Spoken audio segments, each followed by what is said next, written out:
Round 2. We won the die roll, so that's good. Fine and dandy. Still can't draw with Control M. That's a little upsetting. And we're going to have to mulligan this game. Hand has Tree Speaker, that sassy little 1-drop that requires you to have 2 lands and not get blown out. And we have Bane of Progress, which is kind of a 6-mana do-nothing, rather just have him in our library.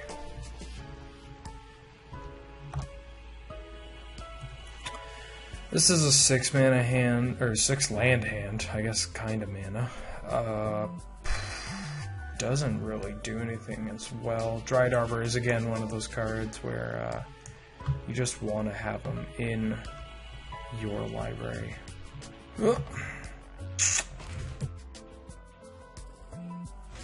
Do I win if I go to 5? How lucky am I feeling? This hand actually doesn't do anything. If I draw a land, it does everything, but we have to draw a land. Looks like it.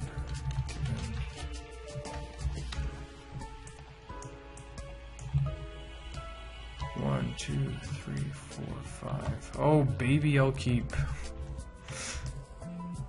Now this is a hand.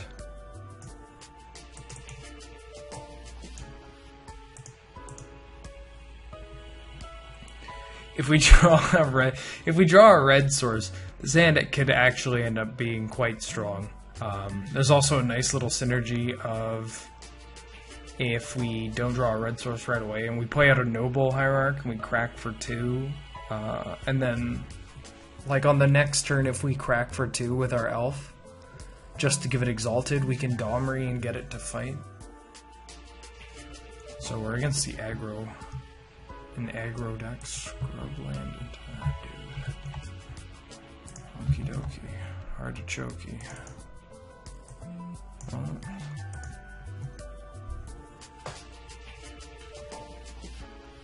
If we get Arc Trailed out of the game, this will be more just so unfortunate. So incredibly unfortunate.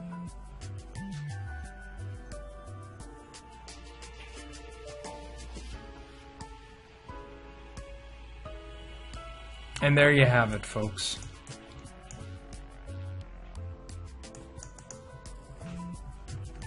But we're not completely out of it. Look at that. Look at that great top deck.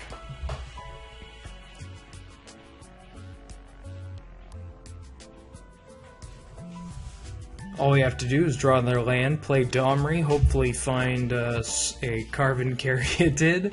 And oh, well, that's just unfair.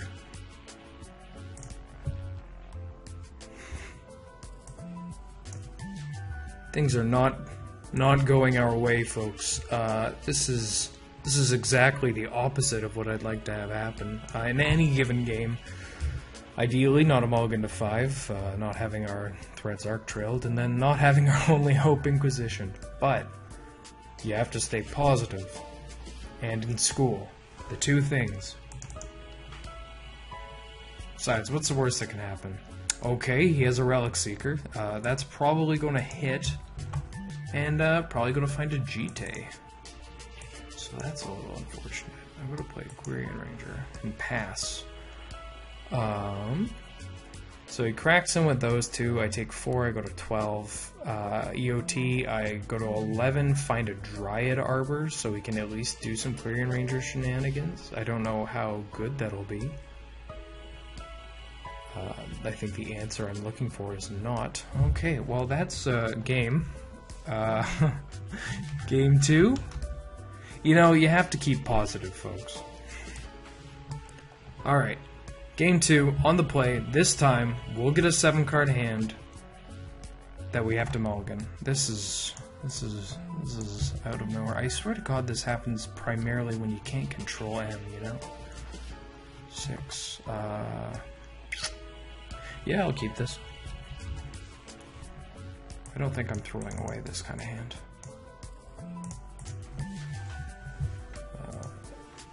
Then end. It's a little slow. But given that he's an aggressive deck, ideally we could just get down this Predator and be defensive. I mean, the Predator's big enough that it can either trade with a burn spell and have jump blockers if necessary. This Witness isn't coming down. A Soul Ring is a cool draw here. If we get Soul Ring, we go Soul Ring into Kozilek's Predator.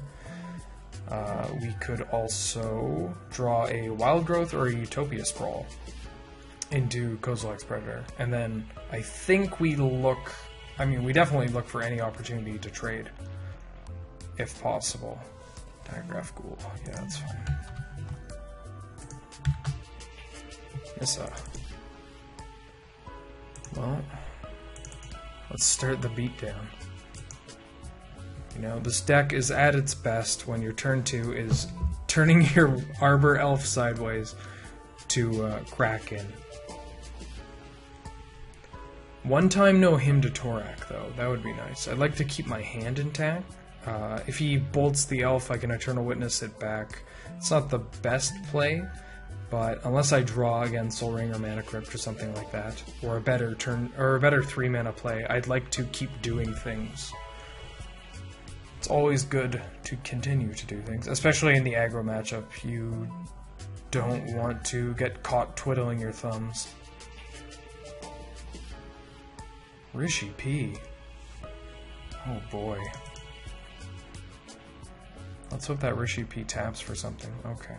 Young Peasy. Well, that's not something I wanted to tap for, but I'll take what I can get. 4 mana. Kozilek's Predator.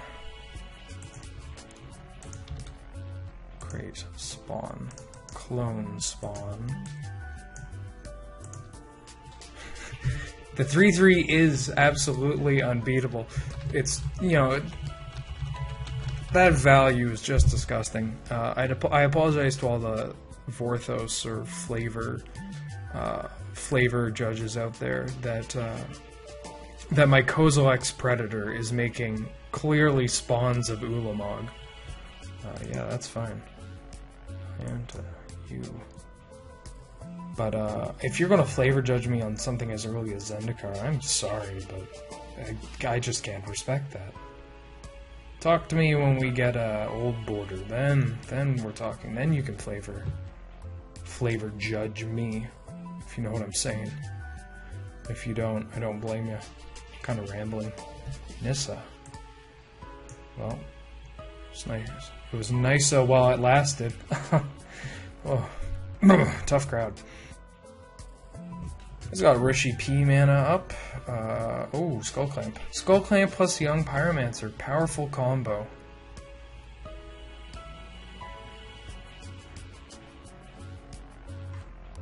Yup, that's fine. And he thought Kozilek's Predator plus nothing was a good combo. Well, speaking of combos, let's Eternal Witness. Bring back Nissa. Let's get aggressive.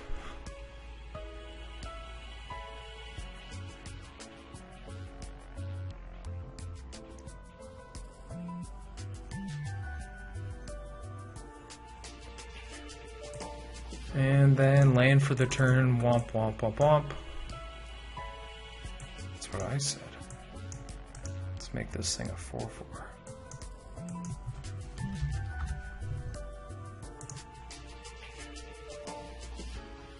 I could have actually done that a lot differently. This is me both missing out on the sick play, and I guess I mean, I'm not trying to goozle Nick, but if it happens, it's pretty funny. What I can do is I can play Witness, return Nissa, play Cradle, tap Cradle, play Nissa, and then untap Arbor Elf, or tap out Arbor Elf rather to untap the animated land, and then start cracking in.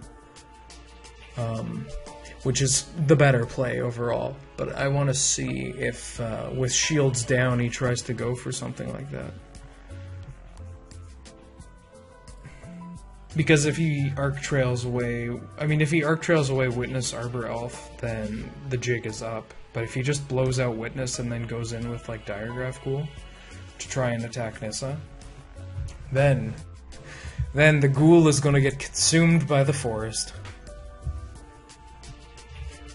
I do like our position now. We can just make a shitload of 4/4s, and not very good against that. Not to mention, having Cradle out is always a good thing. Okay, so he didn't see it, so I'm going to tap to untap this. That, or he saw it and is just like looking. He's going to swords it. Yeah, he terminates it. That's fine. Let's go to blockers. I will block there, and I will block there.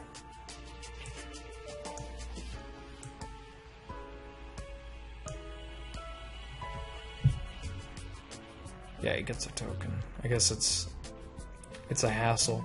There's definitely a way to make the token creation a lot quicker.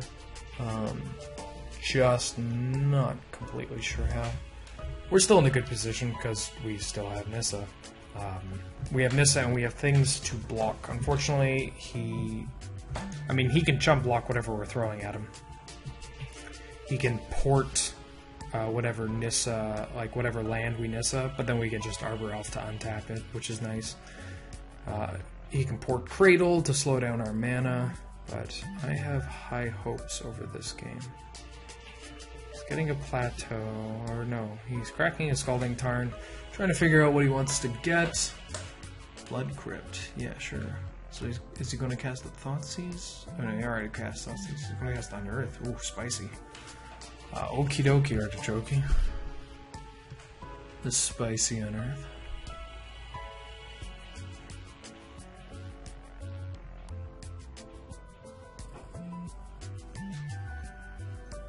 He looks like he's going to clamp, that's fine.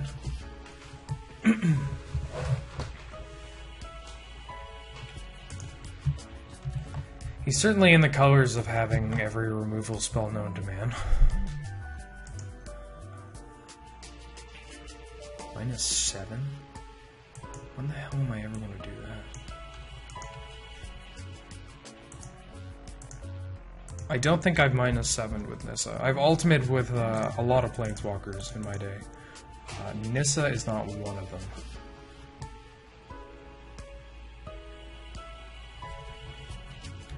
And that's GG. So we managed to take one. That's quite nice. And let's see if we can get game 3. Alright folks, in game 3 we're on the play. He's keeping 7, I'm keeping 7. I figured out how to do it without Control M. You just right click on the hand to take that mulligan. This hand's a little iffy because if he bolts the bird, as one does, we are a little goozled. But I hope that he tries to get more value, or we just draw another land. We didn't, but hey. One of the reasons to keep this kind of hand is that if we draw another land, this hand is the absolute nut. Like, we have Natural Order. Best card in our deck. Well, oh, I'm at 18. One of the best cards in our deck. We draw a land, we can go Wood Elves into Expedition Map. That way we still build up our mana without getting Arc Trailed out of the game again. I mean, he still Arc Trails us and it still affects us, but not as bad. Not too shabby. So yeah, the plays that we can make could be Wood Elves. We can go, if we don't draw land, then we Visionary first. Try and draw land, Jesus. Or we could just do Voyaging Satyr. I think Satyr's a lot safer, especially because he hasn't shown red mana yet. So we didn't draw land. Actually, I think I'm going to play the Priest of Titania. Yeah, he's got the 3 Musketeers of Sui Black.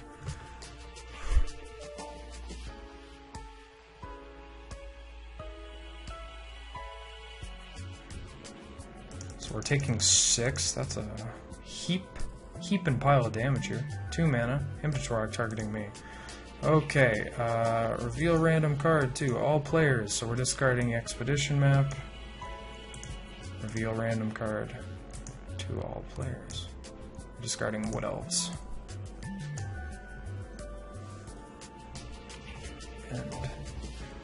And what the hell is that supposed to mean? Draw. Tap 2. Play Elvish Visionary. Draw a card. Ah, here we go. This is what we call going off. 2. Play a Scrib Ranger. Return Taiga. Untap Priesty. Play a land. And tap 2 to play Voyaging Satyr. We could do 3, but that doesn't do anything. This way we get to block with Visionary. We can even block... I mean, we're definitely blocking here with Visionary. And then we're getting a spicy little Collar of the Claw turn. Oh, we're not, actually. But I still think that's fine.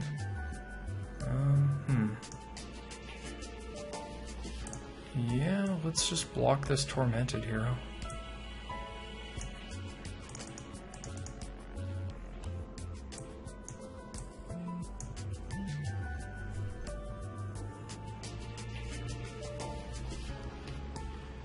Savannah Lands. He's missing red, which is unfortunate. I mean, we're both having mana problems of some sort. Hey, Soul Ring, how you doing, buddy? Okay, let's play a Soul Ring. I assume this will resolve.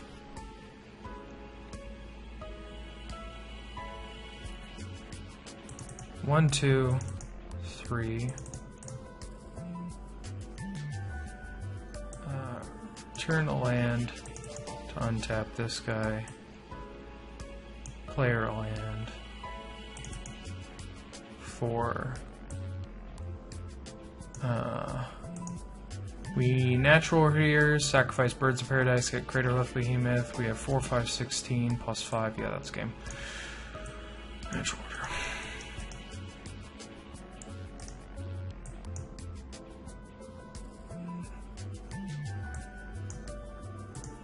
The Hoof.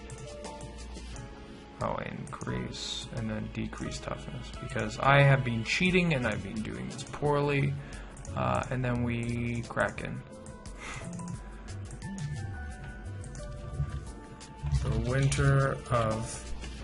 winter orb of your discontent. Ladies and gentlemen, ending the game that way. So Rocky started at the beginning. Sucks that he did not have access to... well, he could have had access to red, I believe. I think he played a Snapline. Yeah, he could have found a plateau, but that just like limits what he gets to play for his creatures. So unfortunately, it looks like Nick cannot be here for round 3. So I will try to finagle somebody else for the combo matchup. Ideally, I mean, I don't care what they play, but it would be nice to get a combo matchup and a tempo matchup in. So we'll see you for the next round. Thank you for watching, and if you like that, be sure to subscribe to our channel for more hidden gems, set reviews, deck techs, and much more. Also be sure to follow our Canadian Highlander Facebook page, and check out our newly updated website at canadianhighlander.wordpress.com. Links for our various podcasts will also be included in the description below. Thanks again, and feel free to leave any questions, comments, or concerns, and one of the council members will be sure to answer as best as they can. And remember folks, there can be only one.